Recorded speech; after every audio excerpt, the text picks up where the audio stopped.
Hello, my name is Akshat. Today, let's understand the concept of elasticity in simplest way possible. So let's start. Elasticity shows how sensitive buyers are to price changes. If price changes a little and demand changes a lot, the demand is elastic. If price changes but demand hardly changes, demand is inelastic.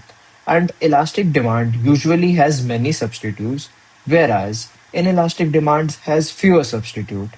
Income elastic income elasticity shows how demand changes when income changes.